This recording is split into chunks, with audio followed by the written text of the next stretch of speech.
గత కొంతకాలం నుంచి ఆహ్, పెంపుడు జంతువులు ముఖ్యంగా కుక్కల గురించి చాలా పెద్ద రభస చూస్తూనే ఉన్నాం. వాడెవడో ఆహ్, పశువు కంటే హీనమైన వాడు. వాడేంటో తెలీదు. మరి వాడు మనిషి అనాలో ఏంటో తెలీదు. 100 కుక్కల్ని విషమిచ్చి చంపేశాడు. ఆ తర్వాత రేణు దేశాయ్ గారి ప్రెస్ మీట్ చూసాము. నిన్నటికి నిన్న సమ్మక్క సారలమ్మ మేడారం జాతరలో ఒక నటి కుక్కని తులాభారం చేసిందని చెప్పి మళ్ళీ ఇంటర్నెట్‌లో రచ్చ చూసాము. ఇలా పెంపుడు జంతువుల గురించి ఈ మధ్య కాలంలో చర్చలు బాగా ఎక్కువైపోయాయి. ముఖ్యంగా కుక్కల గురించి. అయితే కొత్తగా తెర మీదకి ఒక చిలక బాధితుడొచ్చాడు. గతంలో కూడా మనం చాలామందిని చూసాం. కొంతమంది చిలుకల్ని పంజరంలో బంధించొద్దు, జ్యోతిష్యం చెప్పడం కూడా తప్పే, వాటిని మీరు హింసిస్తున్నారు అని ఒక వాదన. ఇది మా కుల వృత్తి అండి, ఎప్పటినుంచో తరతరాలుగా వస్తుందని చెప్పేసి వాళ్ళ వాదన. అండ్ పంజరంలో చిలుకను బంధించొద్దు, అది అడవిలో ఉండాలని చెప్పేసి గట్టిగా ఒక జియో కూడా పాస్ అయింది. అప్పటి నుంచి ఎవరు పెంచుకోవట్లా. కానీ ఆఫ్రికన్ గ్రే ప్యారెట్స్ అని కొన్ని ఉంటాయి. సేమ్ మన రామచిలుకల్లానే మాట్లాడతాయి, సైజుల్లో ఇంత ఉంటాయి, చురుకైనవి, చాలా తెలివైనవి.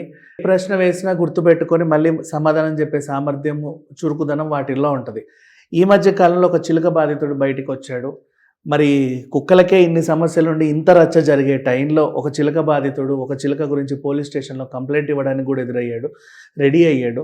సో ఈ కథ ఏంటో తెలుసుకుందాం. మనతో పాటు ఆధ్యాత్మికవేత్త, సామాజికవేత్త శ్రీ ఇంగు కర్ణమ్మ గారు ఉన్నారు. నమస్తే అమ్మ. నమస్తే అమ్మ, ఒక కథ చెప్తా వినండి.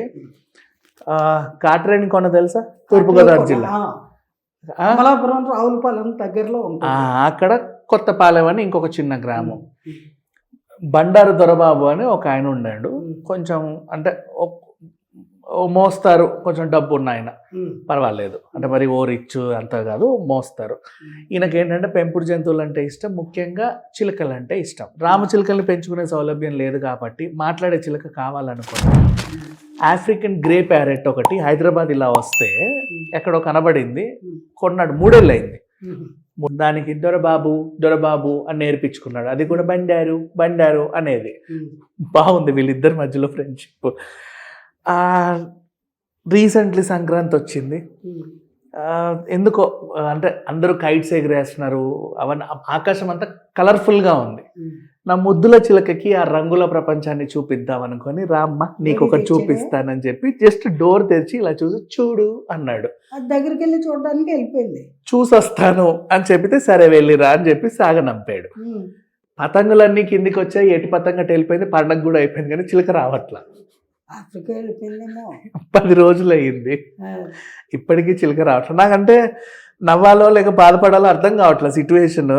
3 ఏళ్ళు పెంచుకున్నాడు, అది ఉంటుంది. ఎందుకంటే అనసూయ దగ్గర కూడా ఒక చిలుక ఉంది మా, బయటికి తీసి ఇక్కడ పెడితే అది ఎగరట్లా ఉంటుంది, ఇక్కడిక్కడే ఉంటున్నాయి. రీసెంట్లీ పెట్ షోస్ కూడా వెళ్ళాం మేము. 1.5-2 సంవత్సరాలు ఉన్న చిలకలు అంటే ఈ పక్షులు ఆఫ్రికన్ గ్రేవి ఇట్లా తీసి అక్కడ పెడుతూ ఉంటున్నాయి, ముద్దిస్తే ముద్దు పెడుతున్నాయి. అంటే ఇది 3 సంవత్సరాలు కదా, మరి ఎందుకు వెళ్ళిపోయింది ఏంటి?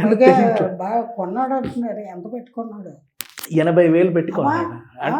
అప్పుడు 80,000, ఇప్పుడు సుమారు 1,00,000 వరకు పలుకుతాయి. వీటి రేట్లు కూడా పెరిగాయి. సో అట్లా పలుకుతున్నాయి. మా పాపం ఏం చేయాలో అర్థం కాక పోలీస్ స్టేషన్లో కంప్లైంట్ ఇవ్వాలి. అసలు ఏం చేయాలని సతమతం అయిపోతున్నాడు. అసలు అన్నం లేదు, తిండి లేదు, నిద్ర లేదు, ఏడుస్తున్నాడు. ఇంకా చిలుకలు పెంపకము అనే టాపిక్ మాట్లాడవలసి వస్తే నాకు వెంటనే భక్త రామదాసు గుర్తొస్తాడు. ఏమ్మా? ఆయన రాముల వారి మీద అతి భక్తి కలిగినటువంటి రామభక్తుడు. భక్త రామదాసు తెలుసు కదా. అవును. ఆయన ఒకసారి ఇలాగే ప్రేమతో ఒక చిలుకని తెచ్చి పంజరంలో పెట్టి అది రామ అనే మాటను దానికి నేర్పించి అది పలుకుతూ ఉంటే ఆయన ఆనందపడేవాడు. అలా 3 రోజులు అట్టే పెట్టి ఓ రోజు అలా బయటికి విడిచిపెట్టాడు. అంతే, అదే రామ అంటూ వెళ్ళిపోయింది. ఎందుకంటే దాని స్వేచ్ఛని హరించే హక్కు ఎవరికి లేదు. 3 రోజులు అంటే స్వేచ్ఛ, 3 ఏళ్ళు అంటే దానికి కూడా ఒక మమకారం ఉంటుంది కదా. ఉంటుంది. దాని మదర్ టౌన్ చూడడానికి ఆ టౌన్కి వెళ్ళిపోయి ఉంటుంది. అయితే ఇక్కడ జరిగింది ఏమిటి అంటే రామదాస్కి ఆ పక్షి ఏమన్నా మాట్లాడలేకపోవచ్చు, మాట్లాడగలగచ్చు, అది మనం నేర్పిన మాటలు మాట్లాడచ్చు జంతువులు, అది వేరే విషయం. కానీ దానికి కూడా ఒక సోల్ ఉంటుంది. ఆ సోల్ ఫీల్ అవుతుంది కదా, దాని తల్లిదండ్రులు దాని బంధువులు అందరూ ఆఫ్రికాలో ఉన్నప్పుడు ఎవడో డబ్బు కోసం తీసుకొచ్చి ఇక్కడ అమ్మేస్తే ఈయన డబ్బు ఇచ్చి కొని పెంచుకుని మమకారాన్ని ప్రేమని దాని మీద పెట్టుకుంటే అది చిలక తప్పు కాదు కదా. దాని సోలు ఏం ఫీల్ అయ్యి ఉంటుంది, ఈ పంజరం నుంచి ఎప్పుడు బయటపడదామా, ఎప్పుడు విడిచిపెడతాడా అని ఎదురు చూస్తుంది. దాని అదృష్టం బాగుండి పండగ దానికి దాని జీవితానికి ఒక పెద్ద పండగ అయింది. అది విడిచిపెట్టగానే హాయిగా వెళ్ళిపోయింది. అయితే ఇక్కడ భక్త రామదాసు 3 రోజుల పాటు ఆ చిలుకని పంజరంలో బంధించినందుకు గాను ఆ చిలుక పెట్టిన అది పడిన దాని మనోభావం దెబ్బతింది కదా. మరి ఇక్కడ మనం మనోభావాల గురించి మాట్లాడుకోవాలి అంటే యానిమల్స్ ఉంటాయంటే ఎస్ ఉంటాయి, వాటికి కూడా మనసు ఉన్న ప్రతి జీవికి మనోభావాలు ఉంటాయి. సో దాని మనోభావం దెబ్బతింది కాబట్టి అది మనసులో బాధపడింది కాబట్టి దాని శాపం ఈయనకి తగిలి ఈయన ఒకానొక కాలం ముందు తహసీల్దార్గా పనిచేస్తున్నాడు కదా, రాజుగారికి కప్పం కట్టకుండా ఆ వసూలైన కప్పం తాలూకు డబ్బులతోటి రామవారికి భద్రాచలంలో గుడి కట్టించేశాడు. గుడి కట్టించేస్తే ఏమైంది, ఆ చిలుకని బంధించినటువంటి దాని తాలూకు శాపం వల్ల ఈయన డబ్బు గవర్నమెంట్ సొమ్ము కట్టలేదు అని చెప్పి ఈయన్ని జైలు శిక్ష వేసి గోల్కొండలో జైలు ఇప్పటికీ ఉంది, అందులో ఆయన 3 రోజులు బంధించారు. 3వ రోజు ఆయనకి తాటేశా గారికి కల్లో కనపడి రామలక్ష్మణులు అతను నేరం ఏమీ లేదు, మా అనుమతితోనే ఇలా జరిగింది, అతను విడిచిపెట్టు అని చెప్తే ఆ రాముల వారి దర్శనమైన ఆనందంలో తానేశా గారు విడిచిపెట్టేస్తారు భక్త రామదాస్ని. ఆ రకంగా మూగ జంతువులైనా వాటికి కూడా మనసు ఉంటుంది, సోల్ ఉంటుంది. ఆ సోల్ ఫీల్ అయితే ఆ ఫీలింగ్స్ని మనుషులు గుర్తించలేరు. పెట్ లవర్స్ అంటారే కానీ, జంతు ప్రేమికులము అంటారే కానీ వాటి మనోభావాలని వీళ్ళు దెబ్బతీస్తున్నారు. మనం ప్రేమిస్తే సరిపోయింది, అది కూడా మనల్ని ప్రేమించాలి కదా. అది గ్రహించట్లా, అది ప్రేమిస్తుందా లేదా, బలవంతంగా దానికి మెడకి ఒక బెల్ట్ ప్రేమిస్తావా లేదా, దానికి ఒక బెల్ట్ వేసేయడము, వీళ్ళు పెట్టిన ఫుడ్డే అది తినడము, దాని స్వేచ్ఛని హరిస్తున్నారు. అంటే వదిలేస్తే పోతే మళ్ళీ రాదేమో అని భయం కూడా ఉంటుంది. మరి అదే కదా, ఇతరనే కదా, నేను కుక్కల్ని కూడా చెప్తున్నా, చిన్నది తెచ్చుకున్నాం ఎందుకు మెడ కట్టేస్తున్నావు అంటే వదిలేసావనుకో, వీధుల్లోకి వెళ్తే పక్క వీధికి వెళ్తే ఏటో పోతే పెద్ద కుక్కలు కరవచ్చు, ఎవరైనా ఎత్తుకుపోవచ్చు, అవును, ఏదైనా బండి కింద పడి చనిపోవచ్చు, ఇలా రకరకాల ప్రమాదాలు ఉంటాయి. లేదా రోడ్ల మీద అశుద్ధాలు చేపలు తినడానికి అలవాటు పడచ్చు ఆ కుక్క, ఇలాంటి ప్రమాదాలు ఉంటాయి. అందుకని వాటిని వీళ్ళ యాంగిల్లో వీళ్ళ పాయింట్ ఆఫ్ వ్యూలో వీళ్ళు కరెక్టే, కానీ దాని మనోభావం దెబ్బతింటుంది, అది వీళ్ళు గ్రహించట్లా. అంచేత జంతువులకు కూడా మనోభావాలు ఉంటాయి, వాటి మనోభావాలని దెబ్బతీయకూడదు. మీరు వీలైతే వాటి మనోభావాలని తెలుసుకునే ప్రయత్నం చేయండి, పెంచుకునే వాళ్ళకి చెప్తున్నాను, అప్పుడు అవి ఇలా పారిపోవు. ఇప్పుడు ఇంకొక కోణం, ఇది ఒకవేళ పారిపోయి ఉంటే ఇప్పటిదాకా మనం మాట్లాడుకుంది కరెక్టే. ఆ ఊర్లోనే ఈ బండారు దొరబాబు పడనోడు ఈ చిలుకతో రోజు మాట్లాడుతూ దాపు దర్పణకి వెళ్తుంటే ఓరవనోడు, ఎవడైనా అరే దొరబాబు గారి పక్షి ఇక్కడికి వచ్చింది అనగా అట్టట్లా పట్టుకొని వాళ్ళ ఇంట్లో పెట్టుకొని దొంగతనం పెట్టుకున్నాడో పెట్టమాంసంలాగా లాగించేశారు, అలా కూడా చేసే దుర్మార్గులు ఉంటారండి, ఉంటారు. మనం వెళ్ళా ఆ మధ్య నోరులేని జంతువుల్ని చంపేసేసి జింకల్ని వాటిని వీటిని వాళ్ళు ఎవరో భుజించారని, నెమళ్ళని వాటిని అలా ఇంకేస్ అలా ఏమైనా జరిగిందేమో కదా, చెప్పలేము. అలాంటి ప్రమాదం కూడా ఉండొచ్చు. ఏది ఏమైనప్పటికీ ఇతను ఏమైనా పోలీస్ కంప్లైంట్ ఇచ్చాడా, ఇవ్వాలా వద్దని ఆలోచిస్తున్నాడు అన్నట్టు ఇప్పటిదాకా వార్త వచ్చింది, ఇస్తే బెటర్.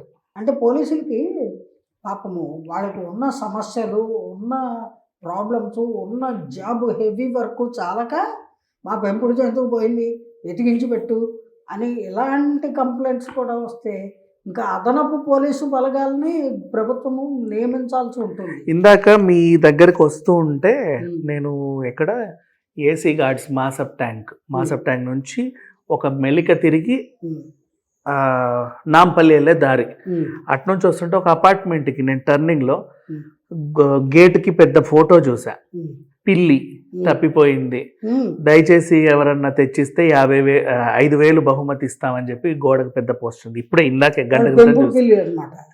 అది ఎక్కడికో వెళ్ళిపోయింది. అంటే దొంగలించే వాళ్ళు ఉంటారా లేకపోతే అవే పారిపోతాయి అనేది? లేదండి, ఆ, దొంగలు ఉంటారు, అది కామను. లోకంలో అంతటా దొంగలు ఉంటారు. వాళ్ళు అవసరార్థం దొంగలుగా మారి అలా దొంగ జీవనం గడుపుతూ ఉంటారు. కానీ మరీ చిలకని ఎలకని చీమల్ని దోమల్ని దొంగిలించే వాళ్ళు ఉండరు. 80,000 చిలక 50,000 ఎలక అది వాడికి తెలియాలిగా. 80,000 నేను పబ్లిసిటీ ఇస్తే మరి తెలుస్తుంది. ఊర్లో నేను తెలుస్తుంది. 80,000 పెట్టి కొన్నాను, 1,00,000 పెట్టి కొన్నాను, ఆ దేశం నుంచి తెప్పించాను అంటే తెలుస్తుంది. ఈ మధ్య జంతు ప్రేమికులు, పేరుకే జంతు ప్రేమికులు కానీ ఆ జంతువులను ప్రేమతో కొనట్ల. ఫస్ట్ ఇదేంటిది అందరికి చూపించుకునే క్రమంలో కొంటున్నారు ఫస్ట్, తర్వాత ప్రేమిస్తున్నారు. కొనే క్రమంలో మన స్టాండర్డ్స్కి ఇది సరిపోద్దా, అది సరిపోద్దా, ఇది సరిపోద్దా, ఇదైతే చాలా రేర్ బ్రీడ్ అనుకుంటా. దాని బయటికి అంటే పులులు సింహాలని కూడా పెంచేవాళ్ళు ఇలాగే పెంచుతున్నారు. అది చేతిలోకి వచ్చి క్యాష్ పేమెంట్ అయిన తర్వాత, ఇంటికి వచ్చిన తర్వాత అప్పుడు దీన్ని ఎలా ప్రేమించాలా అని ఆలోచించి అప్పుడు ప్రేమలోకి దిగుతున్నారు. కానీ ఫస్ట్ కొనేటప్పుడు ప్రేమించట్లా. ఇది మాత్రం వాస్తవం. జంతు ప్రేమికులందరికీ చెప్తున్నా, నేను ఓపెన్గానే చెప్తున్నా, ఎవరి మనోభావాలు నేను ఏమనుకోను. నిజమేనమ్మా, కొనేటప్పుడు మార్కెట్కి వెళ్ళినప్పుడు అరే రే నీకు దాని మీద అట్రాక్షన్ అయ్యి కొనట్లా, పోనీ అది నీ దగ్గరకు వచ్చి ఇట్లంటే కొనట్లా, సొసైటీలో అన్నీ చూస్తున్నావు. ఏరా ఏది కావాలో చెప్పు, దీనికి బొచ్చు ఎక్కువ ఉంది, దీనికి ముక్కు చిన్నగా ఉంది, దీనికి మూత ఎక్కువ ఉంది, అది నాలుగు ఏమో అట్లా అంటుంది, ఇది నలుపు కొంచెం ఇక్కడ తెల్ల చుక్కలు ఉన్నాయి, అదేంటిది అంటే ఇది తీ, బట్టలు ఎతికినట్టే కొంటున్నావు.